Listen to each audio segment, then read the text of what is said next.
दे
સ્થિર કરવા,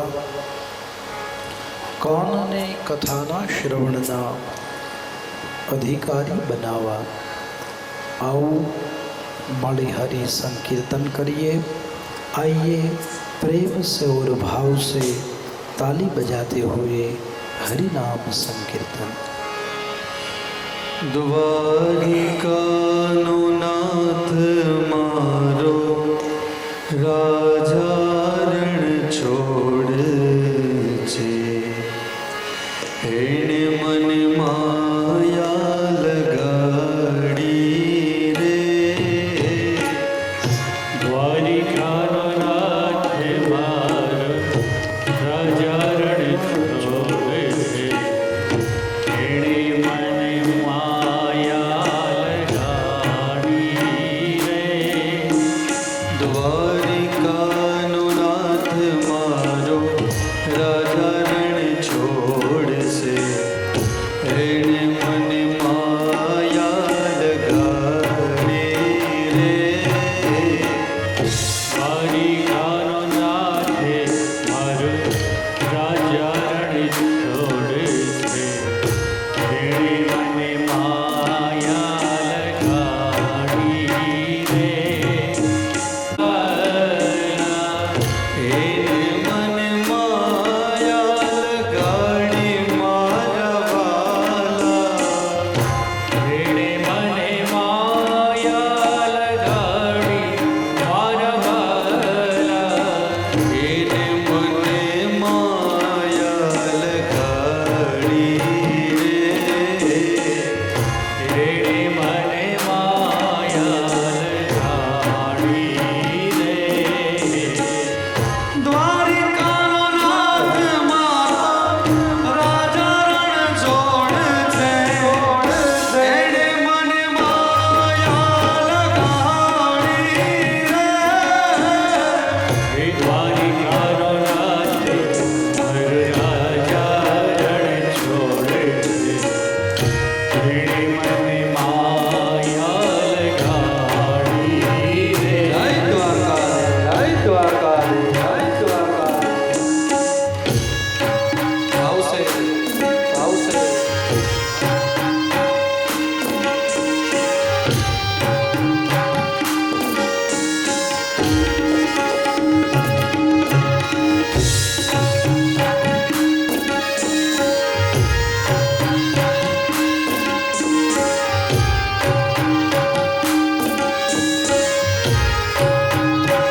ब्रह्म परमात्मा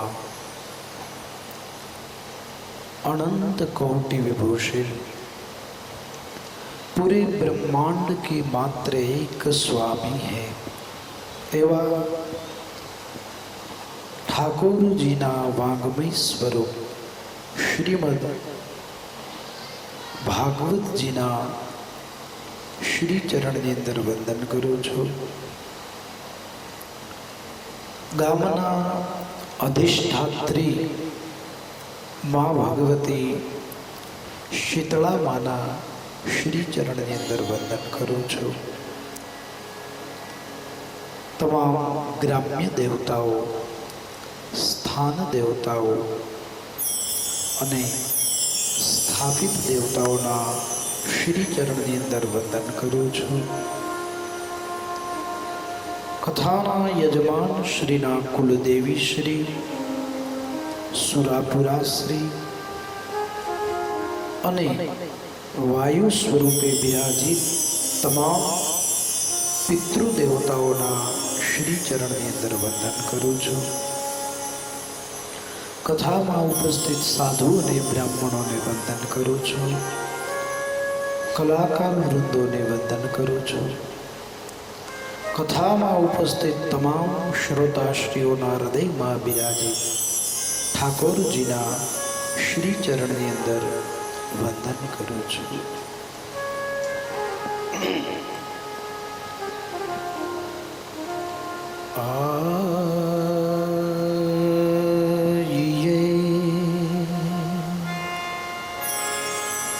હનુમંત બિરાજીએ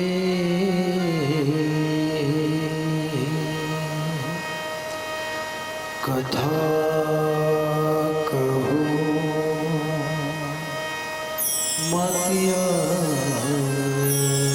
मत्यानुरूप प्रेम सहित गदी धरो पधारो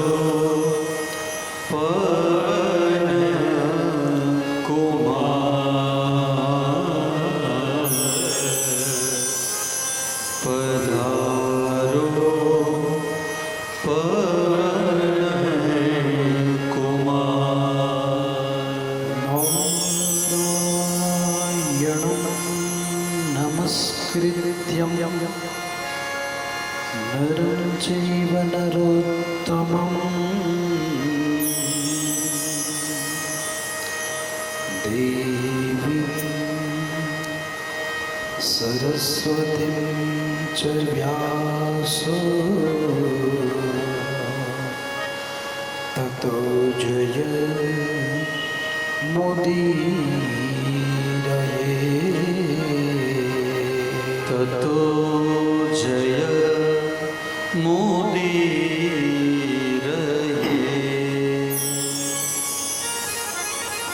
पूर्ण ब्रह्म परमात्मा अनंत कोटि विभूषण पूरे ब्रह्मांड के मात्र एक स्वामी है एवा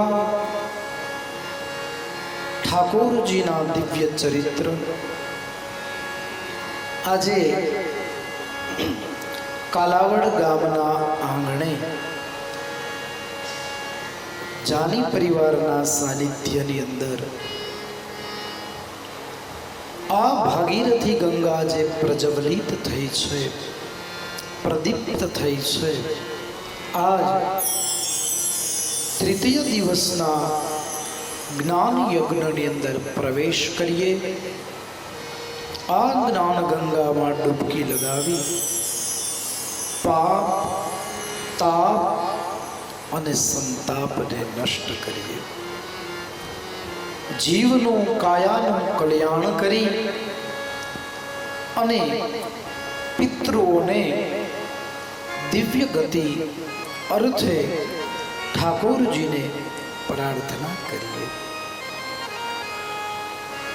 સૌપ્રથમ આપણે ભાગવતજીના મહાત્મયનું શ્રવણ કર્યું। મહાત્મય બાદ કથાની અંદર ભાગવતજીમાં શ્રોતા અને વક્તાના લક્ષણો બતાવ્યા છે. સુતજી મહારાજ શૌનકાદિ ઋષિઓને ભાગવતના શ્રોતા અને વક્તાના લક્ષણો કહે છે.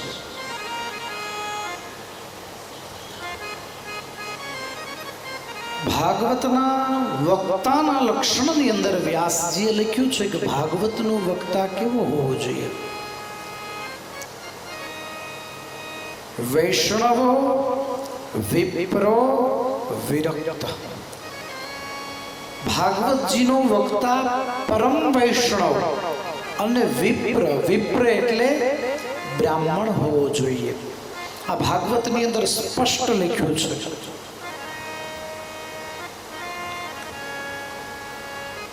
ધીર ગંભીર દ્રષ્ટાંતો કુશલો વક્તા. દ્રષ્ટાંત દેવાની અંદર એ કુશળ હોવો જોઈએ. બ્રાહ્મણોના લક્ષણ છે દાન લેવું અને દાન દેવું, વિદ્યા ભણવી અને વિદ્યા ભણાવી, સમાજને ધર્મ ભક્તિ અને જ્ઞાનનો ઉપદેશ આપી સદમાર્ગે વાળવાનું કામ છે બ્રાહ્મણોનો. નિરહંકારી હોવો જોઈએ, નિરઅભિમાની હોવો જોઈએ, નિર્વ્યસની હોવો જોઈએ. અને ભાગવતમાં તો ત્યાં સુધી લખ્યું છે કે ખંડિત વ્યક્તિ પણ શાસ્ત્ર ન વાંચી શકે. કોઈ પણ પ્રકારનું અંગ ભંગ હોય તો પણ સમાજને બોધ આપવા માટે શાસ્ત્ર એને અધિકાર નથી. વ્યાસપીઠ ઉપર બેસવા માટે 18 પુરાણની અંદર શ્રોતા અને વક્તાના લક્ષણોમાં સ્પષ્ટ લખ્યું છે કે પુરાણોનું વક્તા બ્રાહ્મણ હોવો જોઈએ. હા, સમય અનુસાર રામાયણની અંદર અને શિવ પુરાણની અંદર છૂટ આપી છે. બ્રાહ્મણ તો બધા પુરાણ વાંચે જ, પણ શિવ પુરાણ કોઈ અતીતનો દીકરો વાંચી શકે. રામાયણ એ રામાનંદીનો દીકરો વાંચી શકે. આ બેને જ છૂટ છે અને એ પણ એના ઈષ્ટ દેવના ગ્રંથો જ. અન્ય પુરાણો એ પણ ન વાંચી શકે. આવું મહાત્મ્યની અંદર શ્રોતા અને વક્તાના લક્ષણમાં લખ્યું છે. પણ અત્યારે આ કલિયુગનો પ્રભાવ છે. ગમે તે વ્યક્તિ વ્યાસપીઠ ઉપર બેસી અને વાંચે છે, શાસ્ત્ર ના પાડે છે, પણ સમય એવો છે કે હવે કોઈ કોઈનો વિરોધ કરે તો કોઈનું કંઈ ચાલે એમ છે નહીં. इसीलिए ये नामुमकिन है कि दुनिया अपनी मस्ती छोड़ दे. ये नामुमकिन है कि दुनिया अपनी मस्ती छोड़ दे. इसलिए है दिल तो बेकार में परेशान होना छोड़ दे. કારણ કે જો એમ સમાજમાં સુધારો આવી જતો હોય તો હજારો કથાઓ થાય છે, લાખો કથાઓ થાય છે અને લાખો માણસો કથામાં બેસે છે. લાખો માણસો કથામાં બેસે છે પણ કથા કોઈમાં બેસતી નથી. જો એ કથા બેસી જાય તો જીવન ધન્ય થઈ જાય. પણ ઠીક છે, આપણે બ્રાહ્મણ છીએ એટલે સમાજને સત્યનું જ્ઞાન દેવું આપણો ધર્મ છે. કોઈને માનવું ન માનવું, સ્વીકારવું ન સ્વીકારવું એ એની બુદ્ધિ અને ઈચ્છાની વાત છે. પણ આ પુરાણની અંદર આ સ્પષ્ટ લખ્યું છે. શ્રોતા કેવા હોવા જોઈએ? શ્રોતા પણ નિરહંકારી હોવા જોઈએ, નિરભિમાની હોવા જોઈએ, નિર્વ્યસની હોવા જોઈએ. એને પણ અહંકાર હોય કે નહીં, હું જ્યાં ત્યાં ન બેસું. આ તો ભગવાનની કથા છે બાપુ. આ તો ગમે અહીંયા ખૂણે ખાચરે જ્યાં જગ્યા મળે અહીંયા બેસી અને આનું એકી આસને શ્રવણ કરવું જોઈએ. મહાત્માની અંદર લખ્યું ને, ધુંધુકારીને ક્યાંય જગ્યા ન મળી તો વાસની અંદર બેસીને કથા સાંભળી. તો એને મુક્તિ મળી ગઈ.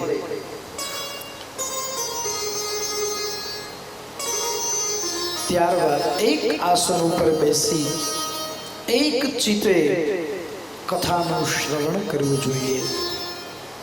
કથામાં તો ત્યાં સુધી લખ્યું છે, જો કે આના નિયમો તો એટલા બધા કઠિન છે કે આ નિયમોનું તમને જો પહેલા લિસ્ટ દીધું હોય ને તો અત્યારે કોઈ કથા જ ન કરાવે. જો કે વક્તા પણ એ પાલન ન કરી શકે અને શ્રોતા પણ ન કરી શકે. કારણ કે એમાં તો એવું લખ્યું છે કે 7 દિવસ સુધી તમારે જમીન ઉપર શયન કરવું પડે, અને એમાં પણ જો ગાયનું છાણ લેપન કરીને તમે શયન કરો તો બહુ ઉત્તમ છે. નિરાહારો યથાહારો. આપણે આજે તમે અમને ગરમા ગરમ રોટલી દો છો એ પણ ન ચાલે. ફલાર કરવાનું, બની શકે તો માત્ર દુગ્ધ એટલે દૂધ પી. અને આમાં સુખદેવજી મહારાજ તો અન્ન જળનો પણ એણે ત્યાગ કર્યો હતો. રાજા પરીક્ષિતજીએ પણ અન્ન અને જળનો ત્યાગ કર્યો હતો. 7 દિવસ સુધી અવિરત એ જ્ઞાન ગંગા ચાલી. એ ગંગાના કિનારે જ્ઞાન યજ્ઞ ચાલ્યો.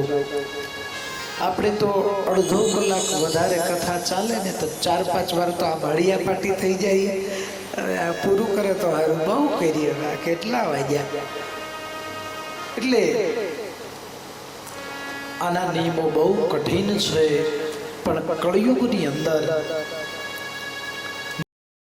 બહુ સુંદર આપણને રસ્તા આપ્યા છે કે જેટલી ક્ષણ હરિનામ સંકીર્તન થાય, જેટલી ક્ષણ ભગવાનની કથાનું શ્રવણ થાય, અરે મહાપુરુષો તો ત્યાં સુધી કહે છે કે ગાયના શિંગડા ઉપર રાઈનો દાણો જેટલી ઘડી રહીએ એટલી ઘડી જો જીવને પરમાત્મામાં સુરતા લાગી જાય ને તો એ બહુ મોટી વાત કહેવાય. કારણ કે મન છે ને એ ઘોડા કરતા પણ તીવ્ર ગતિ વાળું છે. આપણે એમ થાય કે આપણે અહીંયા બેઠા છીએ, પણ ખોખું જ અહીંયા બેઠું હોય. આ મન તો ક્યાંય આટા મારતું હોય કે રાત્રે મેનુ શું હશે. ટમેટા પહોંચી ગયા હશે કે નહીં પહોંચી ગયા હોય. આજે કઢીમાં ચણાનો લોટ લગભગ નહોતો. એટલે મન છે ને એ ઘોડા કરતા પણ તીવ્ર છે. ઘડીક થાય તો રાજકોટ જઈને વી આવે, ઘડીક થાય તો ઘરે આટો મારીને વી આવે. એ મનને વશ કરવું એ જ પરમાત્માની ભક્તિ છે. માત્ર ખોખું બેસી જાય તો કાયાનું કલ્યાણ ન થાય. મન કર્મને વચનથી, શ્રદ્ધાન વિશ્વાસથી, એકાગ્ર ચિત્તે જેટલું બની શકે એટલું ભગવાનનું નામ સ્મરણ કરતા કરતા તમે આ કથાનું શ્રવણ કરો એ બહુ ઉત્તમ છે. 3 પ્રકારના શ્રોતા બતાવવામાં આવ્યા છે. એક સર્વોત્તમ શ્રોતા, એક શ્રોતા અને એક શેરડીના શ્રોતા. સર્વોત્તમ શ્રોતા કોને કહેવાય? કે જેને ખબર પડે કે જાની પરિવારના આંગણે, આપણા આંગણે આ કથાનું આયોજન છે, એને થનગનાટ હોય, એને તાલાવેલી હોય. ઓહો, કેદી આવો રૂડો અવસર આવે, કેદી અમારા આંગણે આવો દિવસ આવે, અમારા પિતૃને દિવ્ય ગતિ મળે, અમારી કાયાનું કલ્યાણ થાય, અમારો પરિવાર એક થાય અને અમે બધા એવો આનંદ કરીએ. આહા, ભગવાનના રંગમાં અમે રંગાઈ જઈએ. આવો અવસર જલ્દી આવે, જલ્દી આવે. આવો જેને થનગનાટ હોય, આવી જેને ઉત્સુકતા હોય, આવી જેને તાલાવેલી હોય, અને સમય આવે એટલે દોડી દોડી અને મન કર્મને વચનથી કામ કરે. લાવો આ હું કરી નાખું, લાવો હું કરી આવું, એ લાવો લાવો આને પીરસી દઉં, લાવો હું આમ કરું. આવો જેને અંદરથી ભાવ, એને સર્વોત્તમ શ્રોતા કહેવામાં આવે છે. પછી આવે શ્રોતા. કે ઠીક છે, સમય આવી ગયો, હાલો સમય અનુસાર આપણે હાજરી આપીએ, કથાનું શ્રવણ કરીએ, અને બની શકે તો જ્યાં આપણે મદદરૂપ થઈ શકીએ ત્યાં એને મદદરૂપ થઈએ, એને કહેવાય શ્રોતા. પછી એક આવે શેરડીના સોતા. એ કે મદદરૂપે ન થાય, આ તો ઠીક છે, મોઢું બતાવવા આવવું પડે એટલે આવે, અને એમને આવે તોય વાંધો નહીં, પણ પછી પાછા શાંતિ નો રાખે, આવીને કે અરે આ બધું તો બરોબર છે, પણ આ થાપણ આયા ન કર્યા હોત ને ઘરે કર્યા હોત તો સારું હતું, આ બરોબર પેલા આવ્યો તો તમારી ઘરે જ કરત બાપા. હા, પણ હવે હવે ગોઠવાઈ ગયું પછી સલાહ દ્યો.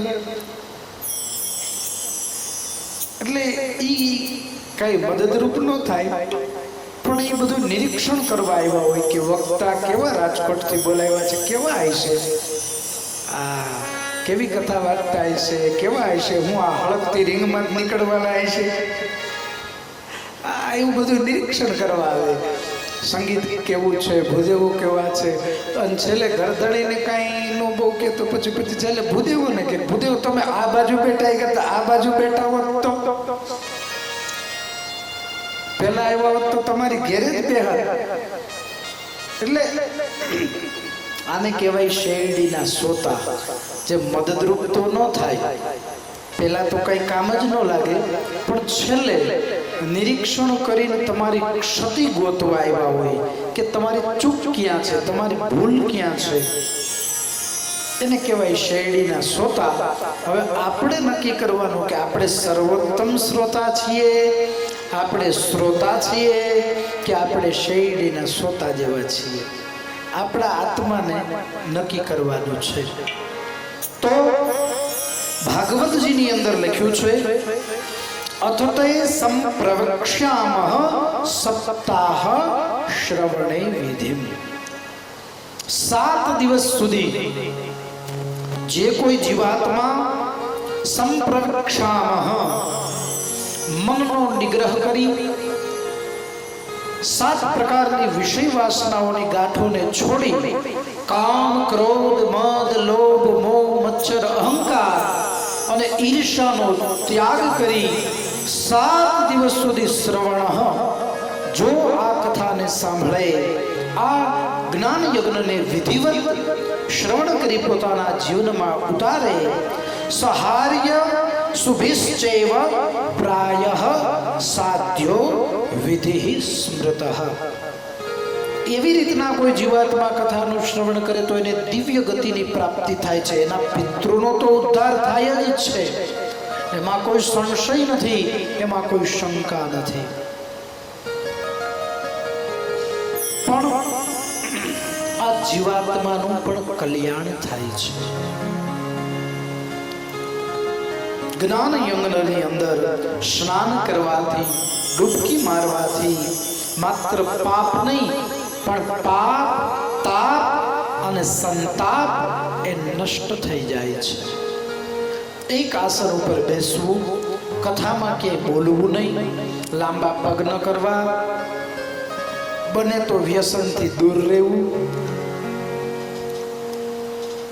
જેટલા નીતિ નિયમો પાલન કરી શકો. અને આ તો સુગ્ન પરિવાર છે, સુશિક્ષિત પરિવાર છે કે તરત જ એને ખ્યાલ આવે ને અનુકરણ કરે. કાલે જ મેં કીધું હતું કે ખરેખર શાસ્ત્રોનો નિયમ છે કે વક્તા આવે એ પહેલા શ્રોતાને આવી જવું જોઈએ, તો ખરેખર તમે આજ પહેલા આવી ગયા. બીજું મેં કીધું હતું કે ખરેખર આમાં લખ્યું છે શ્રોતા અને વક્તાના લક્ષણોમાં કે વક્તા આવે ત્યારે શ્રોતાએ ઊભું થવું જોઈએ, અને ખરેખર આજ તમે બધા ઊભા થયા એટલે તરત જ ભગવાનની, ઠાકોરજીની કેવી કૃપા, આટલી નમ્રતા, આટલો વિવેક, એ ઠાકોરજીની કૃપા કહેવાય, દયા કહેવાય. કારણ કે આની અંદર પહેલા જ લખ્યું છે ને કે શ્રોતા અને વક્તા એ બે નિરહંકારી હોવા જોઈએ. આવું તમે પાલન ક્યારે કરી શકો? તમારામાં અહંકાર ન હોય તો. કોક આવે અને માણસ ઊભા થાય, એ નિખાલસ હોય ને એ જ થાય, બાકી માણસનો અહંકાર ઊભા ન થવા દે. ભાગવતની અંદર પણ કથા છે, રામાયણની અંદર છે, શિવ પુરાણની અંદર છે. દક્ષ પ્રજાપતિને પ્રજાપતિનું સ્થાન મળી ગયું. તમે વિચાર કરો, દક્ષ પ્રજાપતિ પધાર્યા અને બધા ઊભા થયા, પણ એ મહાદેવને સમાધિ લાગી ગઈ હતી. મહાદેવ ઊભા ન થયા. દેવનો દેવ મહાદેવ, પણ માણસને અહંકાર હોય ને, કેટલા ઊભા થયા એની નોંધ ન લીધી, પણ એ મહાદેવ ઊભા ન થયા ને એની નોંધ લીધી કે હું આવ્યો અને શિવ ઊભો ન થયો. અહંકાર એવી વસ્તુ છે, કદાચ આમાં કોઈ વડીલ હોય, પ્રોબ્લેમ ન ઊભા થાય તો એમાં કઈ, એમાં આપણે મનમાં ઓલું ન રાખવાનું હોય. પણ માણસનો અહંકાર માણસનું પતન કરાવે છે. આપણે બધા જાણીએ છીએ અહંકાર.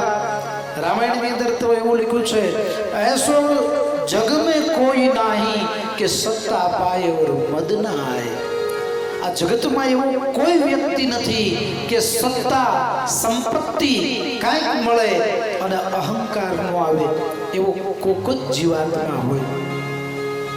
તો શ્રોતા અને વક્તા બે નિરહંકારી હોવા જોઈએ, નિરઅભિમાની હોવા જોઈએ, નિર્વ્યસની હોવા જોઈએ. વાણીની અંદર વિવેક હોવો જોઈએ, આદર સત્કાર હોવો જોઈએ. નાનામાં નાના વ્યક્તિનું ધ્યાન રાખવું જોઈએ કે આપણા આંગણે કોઈનું દિલ ન દુભાય, કોઈ નિરાશ થઈ, કોઈ નારાજ થઈને અહીંયાથી જવું ન જોઈએ. કારણ કે કોણ જીવાત્મા કયા સ્વરૂપે આપણે આંગણે આવે છે આપણને કંઈ ખબર હોતી નથી, આપણે ઓળખી નથી શકતા. તો ભાગવતજીની અંદર શ્રોતા અને વક્તાના લક્ષણો બતાવ્યા છે. ત્યારબાદ મૂળ ભાગવતની અંદર પ્રવેશ કરીએ. ભાગવતના પ્રથમ સ્કંદનો પ્રથમ શ્લોકનો આપણે પ્રારંભ કરીએ. સુતજી મહારાજ શૌનકાદિ ઋષિઓને ભાગવતના પ્રથમ સ્કંદનો પ્રારંભ કરે છે. પ્રથમ સ્કંદની અંદર પહેલા ભગવાનની વંદના કરવામાં આવી છે. જન્માંધસ્ય યતોન્વયા વિતરત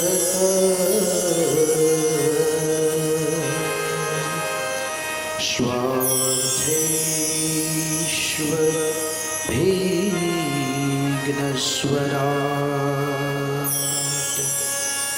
તેન બ્રહ્મ હૃદયાદિકવયે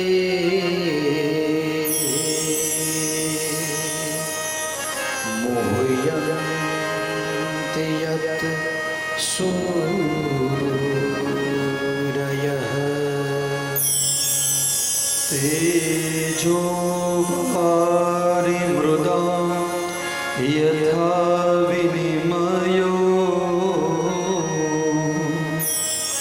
યત્ર ત્રિસર્ગો મૃષા તામ્નાશ્વેન સદા નિરસ્તકુહકં સત્યં પરમ ધીમહિ સત્યં પરમ ધીમહિ જન્માંધસ્ય યતોન્વયાદિતરતઃ. જે ઈશ્વર, જે પરમાત્મા આ જીવાત્માને જન્માંધસ્ય જન્મ અને મૃત્યુના બંધનમાંથી, મૃત્યુના ચક્કરમાંથી જે મુક્ત કરાવે છે. યતોન્વયાદિતરતઃ, જે આ સંસાર રૂપી, માયા રૂપી સંસારમાંથી જીવને તરત જે તારી દે છે એવા ભગવાન. તેન બ્રહ્મ હૃદયાદિ કવયે, એવો બ્રહ્મ, એવો ઈશ્વર, એવો ભગવાન જે મહાપુરુષોના હૃદયની અંદર રમણ કરે છે, જે યોગીઓના હૃદયની અંદર રમણ કરે છે. મોહયંતિ યત સૂરયઃ, સુરોનો ઈશ્વર જે ભગવાનના દિવ્ય ચરિત્રનું શ્રવણ કરવાથી મનુષ્યને દિવ્ય ગતિની પ્રાપ્તિ થાય છે એવો ભગવાન ધામના શ્વેન સદા નિરસ્ત કુહક सत्यम परम धीमहि। वही परमात्मा जो सत्य स्वरूप है, वही परम परमात्मा जो सत्य का आचरण करता है, जो सत्य को धारण करता है, जो धर्म को धारण करता है, ऐसे परम कृपालु परमात्मा जो स्वयं ही सत्य स्वरूप है। जहाँ सत्य है वही परमात्मा है, जहाँ सत्य है वही उनका निवास है। जेना जीवन में सत्यता छे, सत्यम परम धीमहि। जहाँ सत्य है वही परमात्मा, जहाँ सत्य छे त्यां ज परमात्मा छे। एवो सत्य स्वरूप परम परमात्मा ने वंदन करवामां आवे छे। त्यारबाद धर्म प्रजोक्ते वैत्र परमो निर्मत्सराणां सता वैद्यम वात्समत्रस्तु शिवदत्ता पात्रयो मूलः। जो तीनों प्रकार के ताप को शमन करने वाला है, सच्चिदानंद रूपाय विश्वोत्पत्त्यादि हेतवे तापत्रय विनाशाय श्री कृष्णाय वयं नमः। तीनों प्रकार के तापों को जो शमन करने वाला है, जो दमन करने वाला है, ताप ताप અને સંતાપને જે નષ્ટ કરવા વાળા છે એવા પરમાત્માની વંદના કરી છે। નારાયણમ નમસ્કૃત્યમ નરમ ચૈવ નરોત્તમમ। એવા ભગવાન નારાયણની વંદના કરી સુતજી મહારાજે। ત્યારબાદ દેવીમ સરસ્વતીમ ચ વ્યાસો, ભગવતી આદ્ય શક્તિ માં સરસ્વતીની વંદના કરી અને પોતાના ગુરુ વ્યાસમ, પોતાના ગુરુ વ્યાસજીની વંદના કરી। તતો જય મુદીરયેત। ભગવાન નારાયણ, માં ભગવતી સરસ્વતી અને પોતાના ગુરુ વ્યાસજીની વંદના કરી અને ભાગવતની શરૂઆત કરે છે। પ્રથમ શૌનક નામના ઋષિ, જે નૈમિષારણ્યની અંદર 88,000 ઋષિ મુનિઓ ભેગા થયા છે, એમાંથી શૌનકાદિ ઋષિઓમાં શૌનક નામના ઋષિ સૌ પ્રથમ સુત નામના પુરાણીને 6 પ્રશ્ન કરે છે। ये जो 6 प्रश्न है वो हमारे सभी जीवों के प्रश्न है। आमा जे 6 प्रकारना प्रश्नों छे ने ए मात्र 88,000 ऋषि मुनिओना नथी, जगतना तमाम जीवो वती आ ऋषिए प्रश्न कर्या छे। पहलो प्रश्न कर्यो छे, कलियुगमां लोको रोगी અને अल्प आयुषी केम बने छे। ये हम सभी का प्रश्न है कि कलयुग में मानस रोगी एटले बीमार અને अल्प आयुषी एटले के जीवननी अंदर अवस्था केम नानी नानी थती जाय छे। આપણે બધા જાણીએ છીએ, આપણા ગવઢિયા તમે જો 100 વર્ષના થતા તો નખમાં રોગ નહોતા, અને હવે પરિસ્થિતિ ધીમે ધીમે ધીમે ધીમે તમે જો 100 માંથી 90 આવ્યા, 85 આવ્યા, 80 આવ્યા, હવે તો 50 વટે એટલે રોગે જ ઘેરી લીધા હોય। 50 વટે એટલે બધું ખાવા પીવાનું લિમિટેડ, ચાલવાનું ફરજિયાત, ઘણું પરિવર્તન કરી નાખવું પડે। આમ તો 40 પછી જ પરિવર્તન કરવું જ પડે, એમાં કોઈ છૂટકો જ નથી। પણ માણસો રોગી અને અલ્પાયુષી કેમ બન્યા છે? તો એનો બહુ સુંદર જવાબ છે કે મનુષ્યનો સત્વ ગુણ ઘટે એટલે રજોગુણ વધે, રજોગુણ વધે એટલે માણસમાં તમોગુણ વધે. કારણ કે સત્વ ગુણ એટલે તમારામાં વિવેક નાશ થાય, તમારા જીવનમાંથી સંસ્કાર જતા રહીએ, સાદગી જતી રહીએ, એટલે તમને રાજસિક સુખ, તમને વૈભવોની ઈચ્છા થાય. સાદગી વહી જાય, સત્વગુણ સંસ્કાર નષ્ટ થાય એટલે શું થાય?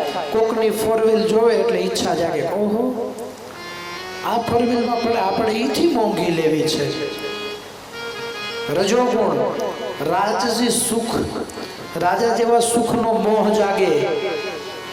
આપણે આમાં રહી છીએ નહીં, હવે બંગલો બનાવો 5 કરોડનો, અને 5 કરોડનો બંગલો બનાવ્યો પછી ક્યાં શાંતિ કે સંતોષ છે? માણસને જીવનમાં દુઃખનું સૌથી મોટામાં મોટું કારણ અસંતોષ. સુખની સાવ સીધી સરળ અને સિમ્પલ વ્યાખ્યા છે, જો જીવનમાં સુખી થવું હોય તો જીવનમાં સંતોષ આવી જાય એટલે તમે સુખી સુખી. તમારીથી મોટો કોઈ આ દુનિયામાં સુખી છે જ નહીં. બાકી તો યાદ રાખજો, માણસ ન કમાતો હોય ને ત્યારે એમ થાય કે 1000 રૂપિયા કમાવા માંડો તો સારું, 1000 કમાય પછી એમ થાય 10,000 થઈ જાય તો સારું, 10,000 થઈ જાય, હજારોમાં રમવા માંડે ને પછી એને લાખોપતિ થવાની ઈચ્છા થાય કે લાખોપતિ થઈ જાવ તો સારું, લાખોમાં રમવા માંડે એટલે એને એમ થાય કે હવે કરોડપતિ થઈ જાવ તો સારું. કરોડપતિ થઈ જાય ને પછી એને અબજોપતિ થવાનું મન થાય, અને અબજોપતિ થઈ જાય ને પછી એને એમ થાય કે હજી રૂપિયા બની જાય ને ગિનિસ બુકમાં મારું નામ નોંધાય તો સારું. આનું કાંઈ માપ નથી. અને જો પૈસાથી જ સુખ હોય, શાંતિ હોય તો કાંઈ ધીરુભાઈ અંબાણીના છોકરા કોર્ટના પગથિયા ન ચડે. કારણ કે એને ખુદને નથી ખબર કે કેટલી સંપત્તિ ને પ્રોપર્ટી છે, તોય મનુષ્યનો મોહ, મનુષ્યનો અસંતોષ એ માણસને દુખી કરે છે. ધંધો ન હાલતો એટલે ભગવાનને રોજ પ્રાર્થના કરે, એની ભગવાન ધંધો જાજો દે એટલે ભગવાનને ભૂલી જાય. રોજ પેલા 1 કલાક પૂજા કરતા કે હે ભગવાન મારો ધંધો હાલવા માંડે, ધંધો હાલ. ધીમે ધીમે ધંધો હાલવા માંડે એટલે 1 કલાક પૂજામાંથી અડધી કલાક થઈ જાય. અહીંથી વધારે હાલવા માટે અડધી કલાકમાંથી ખાલી દીવાબત્તી આવી જાય. એથી વધારે દુકાન હાલવા માટે એટલે દીવાબત્તીમાંથી નહીં જાય. ઘરવાળીને કે તું દીવાબત્તી કરી લેજે, મારે અહીંયા ગ્રાહક ઊભા છે. હા, અને એથી ફૂલ હાલવા માંડે એટલે માથું નમાવાનું બંધ. જે ધંધો ન હાલતો હોય ત્યારે આપણે ઈશ્વરને પ્રાર્થના કરીને એ જ ઈશ્વર આપણે ધંધો દે. શું કરવા આપણે ધંધો કરીએ? આ પેટ ભરવાનું, કે ભાઈ સમયસર આપણા ઘર પરિવારનું પાલન પોષણ થાય ને આપણે ક્યાંય કોઈ દી લાંબો હાથ ન કરવો પડે એની માટે ધંધો કરીએ. આ પેટ ભરવા માટે વેટ કરીએ અને ટાઈમે પેટ ન ભરી શકીએ. હા, ઘરવાળીના હારા બાર થાય ત્યાં ફોન આવ્યા રાખે, ગરમા ગરમ આમ જાઓ તમને ભાવે એવું બનાવ્યું, જો જલ્દી આવો. ત્યાં તો ગ્રાહક આવે, એ વાંધો નહીં અડધી કલાકમાં આવું છું. ત્યાં તો બીજો મોટો ગ્રાહક આવે, ઓલું ઠરી જાય. પછી 2:30 વાગ્યા સુધી ધંધો કરીને પછી જાય, પછી ત્યાં તો ઘરવાળી જમીન હોઈ ગઈ હોય, આ પડ્યું રહોડા ખાઈ લ્યો. હા, પણ પછી કેટલીક રાહ જોવે, 12:30, 1, 1, 1:30, 2, 2:30. હવે આપણે સુખી કે ઓલા રોડ ખોદવા વાળા આવે ને, રોડ ખોદવા વાળા 2 માણસ ટિફિન લઈને આવ્યા હોય, બપોરના 12 વાગે એટલે 2 માણસ ધંધો એનો બંધ કરી દે અને 2 માણસ ભેગા બેહી અને 12ના ટકોરે ટિફિન ખાઈ લે. હવે ઈ સુખી કે આપણે સુખી? 5 કરોડનો બંગલો હોય, દંડોપનું ગાડલું હોય અને ઉપર એસી ચાલુ હોય તો એને નીંદર ન આવે. નીંદર લાવવા કાં ગોળી લેવી પડે, અને બહુ રૂપિયા વધી ગયા હોય, ટેન્શન વધી ગયું હોય તો રાતે પેટ મારવો પડે. હવે ઈ સુખી કે ઓલો ખેડૂ વાળીએ પાણી વાળતા વાળતા આ ધરતી માને ગાદલું બનાવી દે અને પાણાનું ઓશીકું બનાવીને હુઈ જાય, તો તમે વિચાર કરો 5 કરોડના બંગલામાં રહેવા વાળો સુખી કે ઓલો પાણી વાળવા વાળો સુખી? સુખની સરળ વ્યાખ્યા છે, તમારા જીવનમાં સંતોષ આવે એટલે તમને સુખ આવે. તમારા મનમાં એવો વિચાર આવે કે ભગવાને મને ઘણું આપ્યું, આહા લાયકાત કરતા વધારે આપી દીધું, કેપેસિટી બહાર આપી દીધું.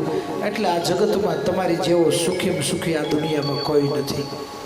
અને જ્યારે એવું થાય મનની અંદર કે હજી તો મારી પાસે કાંઈ નથી, અમારા ભાઈઓ તો ક્યાં ભૂગ્યા, આમ જો આ ઓલા એ તો ક્યાં, આમ જો કેવડો બંગલો લીધો ને કેટલી જાહો જલાલી, હજી અમારી આગળ કાંઈ નથી. એટલે તમે દુખી. તો કળિયુગના માણસો અલ્પાયુને રોગી એટલે બન્યા. સત્વગુણ નષ્ટ થાય એટલે રજોગુણ એટલે વૈભવ, અને વૈભવની પાછળ દોડે જીવ એટલે તમોગુણ તો આવે જ. કારણ કે લાઇટ ન હોય ને એસી ન ચાલુ થાય ને એટલે હેવી ગરમી રહેવાય નહીં. પછી ભાઈનું ટેમ્પરેચર વધી જાય એટલે ઘરવાળા ઉપર છાનમુની બહેને અહીંયા ગરમીની ક્યાં મંડાડી, ઓલું તમે ન લઈ આવ્યા, હવે નથી લઈ આવ્યો ભાઈ, તો શાંતિ રાખીને તારે લઈ આવે. ત્યાં તો બીજા ઘરે છોકરા કાંક કે પપ્પા મારે ઓલું લે, હવે શાંતિ રાખ, એક તો અહીં લાઇટ નથી ને આ ગરમીનું રહેવાતું નથી, નાની ડિમાન્ડું ચાલુ, એટલે ઘેરે મહાભારત થાય. કારણ કે મનુષ્ય છે ને રજોગુણી થઈ ગયો છે, વૈભવ વગર જીવી નથી શકતો. આપણે બધા જાણીએ છીએ અડધો કલાક જો લાઇટ વહી જાય તો આપણે કેવી દશા થાય છે. કારણ કે સત્વગુણ નષ્ટ થઈ જાય એટલે રજોગુણ વધે એટલે તમારામાં તમોગુણ એટલે તામસતા આવે. તમે જો ઘેરે રસોઈમાં જમવા ભાઈ બેસી જાય, જો બેનથી 5-10 મિનિટ મોડું થાય ત્યાં તો આમ 7મા આસમાને વૈયા જાય. હવે આવા અમે અહીંયા આવ્યા થાળી તૈયાર ન હોય, આમ છે ને તેમ છે. કારણ કે માણસના માઇન્ડ આવા થઈ ગયા છે. શું કરવા? સત્વગુણ નષ્ટ થઈ ગયો, ભગવાનનું ભજન જતું રહ્યું, ભગવાનની ભક્તિ જતી રહી, સંસ્કારોનો અભાવ થઈ ગયો છે.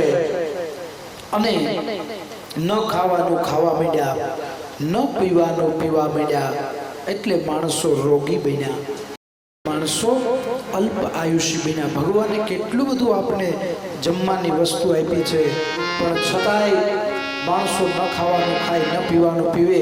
આપણી ગાડી હોય, ગાડી એમાં પ્યોર પેટ્રોલ તમે વાપરો એટલે એને કાંઈ ન થાય, પણ એમાં ભેગું કેરોસીન નાખો તો પેલા આવતા રાજદૂત ખબર હોય તો કેરોસીન વાળા.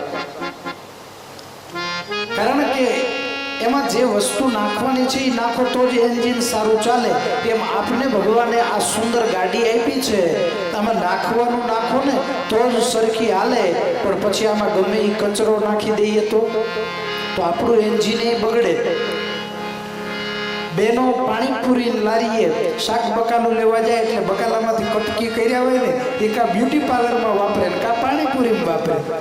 હા, અને ત્યાં પાછા હિન્દી ચાલુ કરે, મોટી દેના હો. હવે પછી ઈ કેવું પાણી વાપરતો હોય ને ઈ પછી બહુ 200 ની પાણીપુરી ખાઈ ગયા, પછી રાતે એમ કે ઓહો હાંધા બહુ દુખે છો, આ કમર પકડાઈ ગઈ, ગોઠણ તો દુખે જ ને. આપણે પછી બીજાને દોષ દઈએ. ભગવાને કેટલી સુંદર વસ્તુ આપી છે, અને કેવો સમય આવ્યો તમે વિચાર કરો. હોટલોમાં જાય, સારામાં સારી હોટલોમાં જાવ ને, જેટલી મોટી હોટલ એટલું વેઇટિંગ વધારે, બિલ વધારે, વેઇટિંગ વધારે, અને છતાંય માણસોને પૈસા દઈ અને લાયનમાં ઊભું રહી અને ત્યાં કોણ રાંધતું હોય, કેવી રસોઈ બનતી હોય, શું વાપરતું હોય, તોય બધાને ખાવું છે. અને પછી આપણે એમ કહીએ કે ઓહો હવે નાની ઉંમરમાં દુખાવા બહુ થઈ ગયા. કારણ કે ઘરે બધે મશીન આવી ગયા, પોતા તો કોઈને વાંકા વાળવા જ નથી. મશીન આવી ગયા, કપડાં ધોવાના. પેલા બેનો કપડાં ધોતી, આમ જો કેટલી સશક્ત હતી, આમ ધોકા ધાર પછાડતા. શારીરિક શ્રમ થઈ જતો, કસરત કરવાનો જવી પડતી. અને હવે તો પછી તો કસરત કરવા જવી પડે, કારણ કે બધા ઘેરે કામવાળા આવતા હોય. એટલે આ ઘેરેનો પ્રશ્ન છે, કેવું જીવન જીવવું ને કેમ જીવન જીવવું એ આપણું શાસ્ત્ર આપણે શીખવાડે છે. આપણે બધાને ખબર જ છે. અમારે તો રાજકોટમાં તો બેનો ગાડી લઈ અને રેસકોર્સ જાય, પછી ગાડી ત્યાં મૂકી દે, પછી રેસકોર્સમાં હાલે લ્યો. તો 5 કિલોમીટર ગાડી લઈને જઈને પછી ત્યાં ગ્રાઉન્ડમાં હાલે તે ત્યાં હાલીને જતા હોય તો આ માણસો કેવો તમે વિચાર કરો, કલ્પના તમે કરો